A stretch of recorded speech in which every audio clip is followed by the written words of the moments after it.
Industrial gas storage সেটা হলো মূলত যে আমাদের ফ্যাক্টরিগুলো আছে এগুলো থেকে কী পরিমাণ বা ইটিভিতে কোন বিষয়গুলো মেইন যে বিষয়গুলো আছে যেগুলোতে প্রভাব ফেলতে পারে এবং ওইগুলো আমরা কীভাবে সমাধান করব। সেক্ষেত্রে ফার্স্টে আসতে পারে যে যেমন টেক্সটাইল ইন্ডাস্ট্রি সব থেকে যে বিষয়টা আসে সেটা হলো ডাইং ফ্যাক্টর। ডাইংয়ে আপনার সব থেকে হ্যাজার্ড ওয়েস্ট ওয়াটার উৎপন্ন হয়।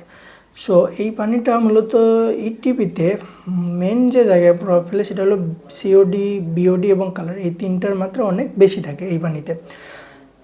এবং এটা রিভার পলিউশন রিস্ক, অর্থাৎ এটা নদীর পানিতে অনেক প্রভাব ফেলে। সো এটা আমরা কীভাবে সমাধান করতে পারি যে একটা টেক্সটাইল ইন্ডাস্ট্রিতে ডাইং ফ্যাক্টরি যে পানিটা আসলো আপনার ইটিপিতে, কিন্তু স্বাভাবিক নিয়মের তুলনায় এখানে অনেক রিস্ক থাকতে পারে, যেমন সিওডি, বিওডি, কালারের পরিমাণ বেশি। তাহলে এটা আমরা কীভাবে নিয়ন্ত্রণে বা স্ট্যান্ডার্ড মানে নিয়ে আসবো? সেক্ষেত্রে আমাদের ফার্স্ট হলো যেটা হলো ইকুয়ালাইজেশন যে ট্যাঙ্কটা আছে, এই ইকুয়ালাইজেশন ট্যাঙ্কে উন্নতি করা, যেমন বিভিন্ন ধরনের ফাংশন অ্যাড করা, যেমন আমাদের ডিফিউজার, যেমন এটা ইউজ করতে পারি আমরা ফাইন বাবলস। যেমন একটা ইকুয়ালাইজেশন ট্যাঙ্কে আমাদের ইকুয়ালাইজেশন ট্যাঙ্কের পুরোটাই ধরেন ডিফিউজার দেওয়া আছে।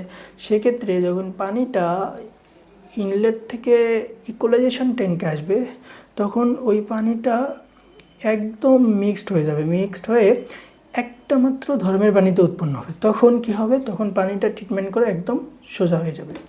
এরপর হলো যে প্রপার আমরা যদি কেমিক্যাল ডোজিং করি, যেমন কোয়াগুলেশন এবং ফ্লোকুলেশনে যদি আমরা ভালোভাবে কেমিক্যালটা ইউজ করি সেক্ষেত্রে আমাদের অনেক এখানে কালারও চলে যাবে, বিওডি সিওডির পরিমাণও কমে যাবে।